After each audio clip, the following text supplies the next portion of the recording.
Good morning.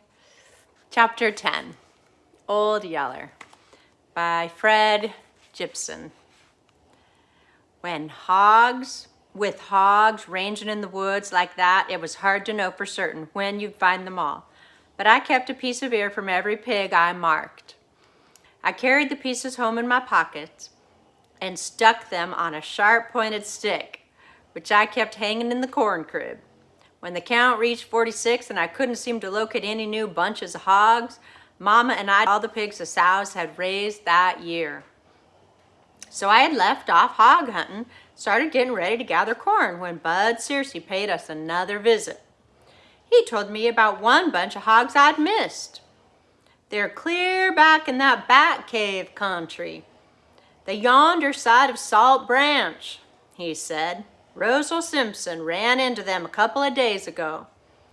Feeding on pear apples in them prickly pear flats. Said there was 5 pigs following 3 sows wearing your mark. Couple of old bar hogs ranging with them. I'd never been that far from the other side of Salt Branch before, but Papa told me about that Bat Cave. I figured I could find the place. So early the next morning, I set out with Old Yeller, glad for the chance to hunt hogs. A while longer before starting in on the corn gathering. Also, if I was lucky and found the hogs early, maybe I'd have time left to visit the cave and watch the bats come out. Papa had told me that was a real sight. The way the bats came out in the late afternoon, I was sure anxious to go see it. I always liked to go see the far places and strange sights. Like one place on Salt Branch that I'd found. There was a high undercut cliff there and some birds building their nests against the face of it. There were little gray sharp-winged swallows. They gathered sticky mud out of a hog wallow and carried it up and stuck it to the bare rocks of the cliff, shaping the mud into a little bulging nest with a single hole in the center of each one. The young birds hatched out there and stuck their heads out through the holes to get at the worms and bugs and grown birds brought to them. The mud nests were so thick on the face of the old cliff that from a distance the wall looked like it was covered with honeycomb. There was another place I liked too. It was a wild, lonesome place down in the deep canyon that was bent in the shape of a horseshoe. Tall trees grew down in the canyons and leaned out over a deep hole of clear water. In the trees nested hundreds of long-shanked herons, blue ones and white ones with black wingtips. The herons built huge, ragged nests of sticks and trash and sat around in the trees all day long, fussing and staining the tree branches with their white droppings. And beneath them, down in the clear water, yard-long catfish lay on the sandy bottom, waiting to gobble up any young birds that happened to fall out of the nests. The Bat Cave sounded like another one of those wild places I liked to see. I sure hoped I could locate the hogs in time to pay it a visit while I was close by. We located the hogs in plenty of time, but before we were done with them, I didn't want to go see a bat cave or anything else. Old Yeller struck the hog's trail at a water hole. He ran the scent out into a regular forest of prickly pear.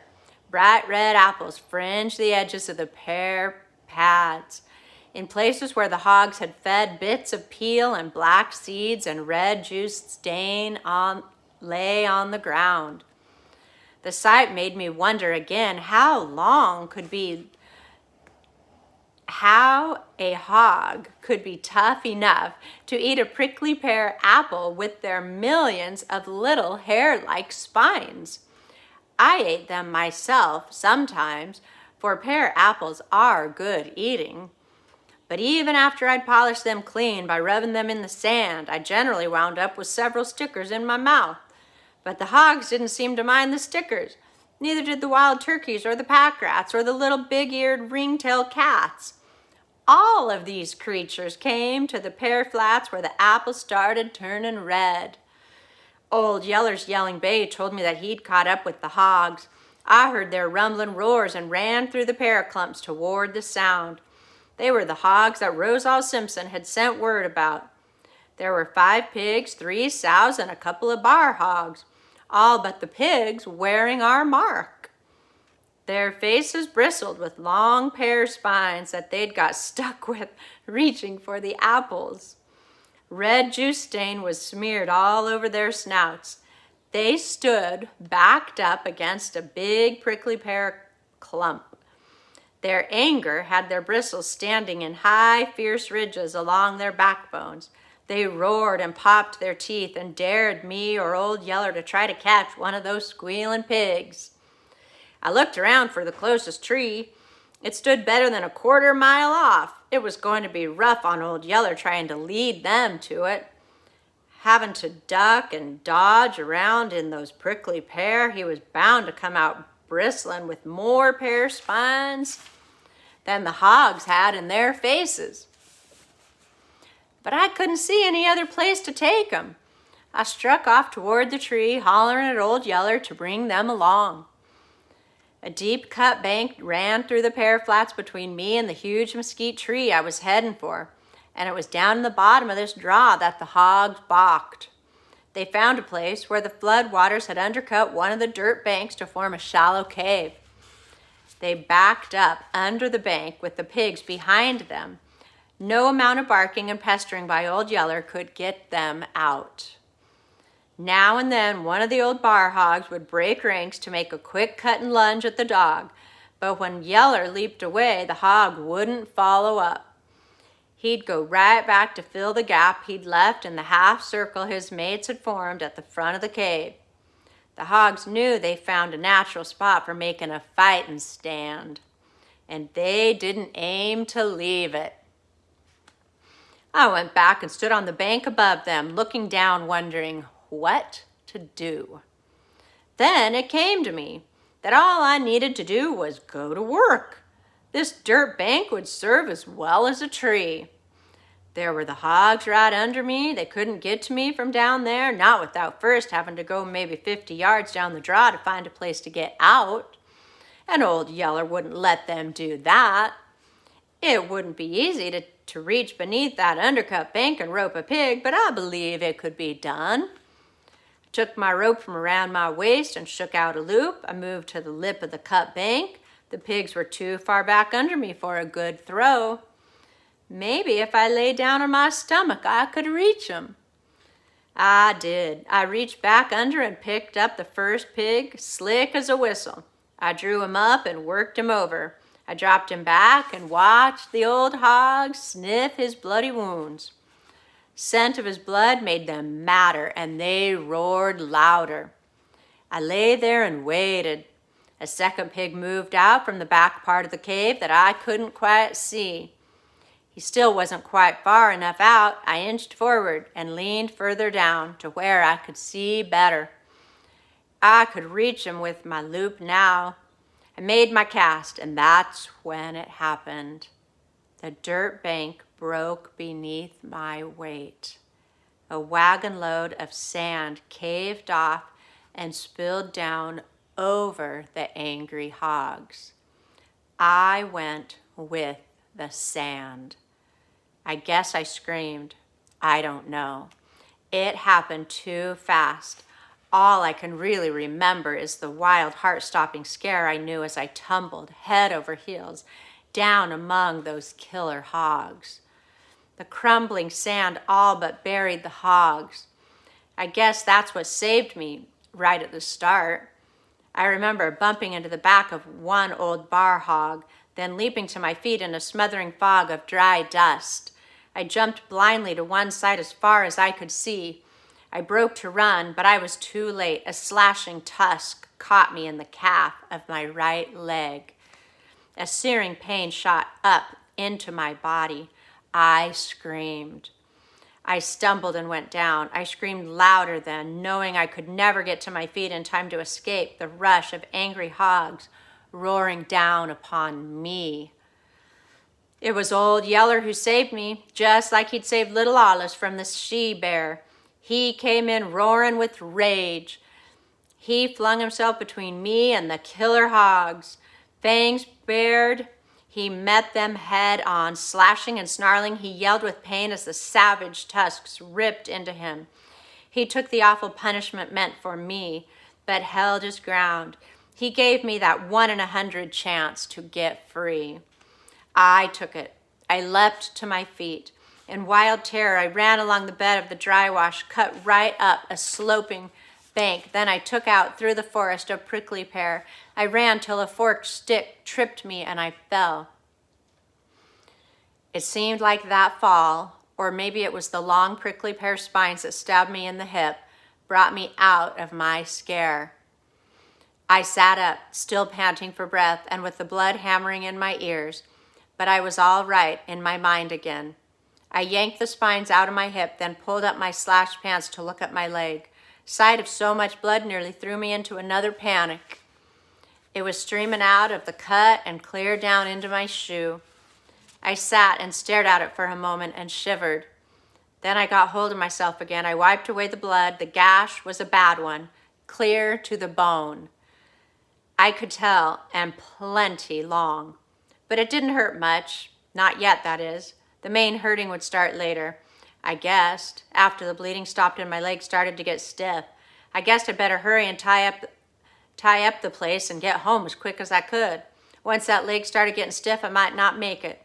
I took my knife and cut a strip off the tail of my shirt. I bound my leg as tight as I could. I got up to see if I could walk, and with the leg wrapped as tight as I had it, I could. But when I set out, it wasn't in the direction of home. It was back along the trail through the prickly pear. I don't quite know what made me do it. I didn't think to myself, Old Yeller saved my life, and I can't go off and leave him. He's bound to be dead. But it would look mighty shabby to go home without finding out for sure. I have to go back, even if my hurt leg gives out on me before I can get home. I didn't think anything like that. I just started walking in that direction and kept walking till I found him. He lay in the dry wash about where I'd left it to go to running through the prickly pear. He tried to follow me, but was too hurt to keep going. He was holed up under a broad slab of red sandstone rock that had slipped off a high bank and now lay propped up against a round boulder in such a way as to form a sort of cave. He'd taken refuge there from the hogs. The hogs were gone now, but I could see their tracks in the sand around the rocks where they'd tried to get at him from behind. I'd have missed him hidden there under that rock slab if he hadn't whined as I walked past. I knelt beside him and coaxed him out from under the rocks. He grunted and groaned as he dragged himself toward me. He sank back to the ground, his blood-smeared body trembling while he wiggled his stub tail and tried to lick my hog-cut leg. A big lump came up into my throat. Tears stung my eyes, blinding me. Here he was, trying to lick my wound when he was bleeding from a dozen worse ones. And worst of all was his belly. It was ripped wide open, and some of his insides were bulging out through the slit. It was a horrible sight. It was so horrible that for a second I couldn't look at it. I wanted to run off. I didn't want to stay and look at something that filled me with such a trembling terror. But I didn't run off. I shut my eyes and made myself run a hand over Old Yeller's head. The stickiness of the blood on it made my flesh crawl, but I made myself do it. Maybe I couldn't do him any good, but I wasn't going to run off and leave him to die all by himself. Then it came to me that he wasn't dead yet, and maybe he didn't have to die. Maybe there was something that I could do to save him. Maybe if I hurried home, I could get Mama to come back and help me. Mama'd know what to do. Mama always knew what to do when somebody got hurt. I wiped my tears from my eyes with my shirt sleeves and made myself think what to do. I took off my shirt and tore it into strips. I used a sleeve to wipe the sand from the belly wound. Carefully, I eased his entrails back into place. Then I pulled the lips of the wound together and wound strips of my shirt around Yeller's body. I wound them tight and tied the strips together so they couldn't work loose. All the time I worked with him, Old Yeller didn't let out a whimper. But when I shoved him back under the rock where he'd be out of the hot sun, he started whining. I guess he knew that I was fixing to leave him, and he wanted to go too. He started crawling back out of his hole. I stood and studied for a while. I needed something to stop up that opening so Yeller couldn't get out. It would have to be something too big and heavy for him to shove aside. I thought of a rock and went looking for one. What I found was even better. It was an uprooted and dead mesquite tree lying on the bank of the wash. The stump end of the dead mesquite was big and heavy. It was almost too much for me to drag in the loose sand. I heaved and sweated and started my leg to bleeding again, but I managed to get that tree stump where I wanted it. I slid Old Yeller back under the rock slab. I scolded him and made him stay there till I could haul the tree stump into place. Like I'd figured, the stump just about filled the opening. Maybe a strong dog could have squeezed through the narrow opening that was left, but I didn't figure Old Yeller could. I'd figured he'd be safe in there till I could get back. Yeller lay back under the rock slab now, staring at me with a look in his eyes that made that choking lump come into my throat again. It was a begging look, and Old Yeller wasn't the kind to beg. I reached in and let him lick my hand. Yeller, I'll be back. I'm promising that I'll be back. Then I lit for home in a limping run. His howl followed me. It was the most mournful howl I ever heard. That's the end of chapter 10. Remember, it's cool to be kind. Help your friends, like Old Yeller and Travis helped each other. Hard work makes you feel good. Boy, Travis works hard every day, and he makes it fun. Enjoy the fun in life by working hard and making your hard work a good time. And remember to ask, what can I do to help? Help those in need. Help your dog, help your friend, help your mom and dad, help your siblings. All right, you guys, make it a great day. Ciao.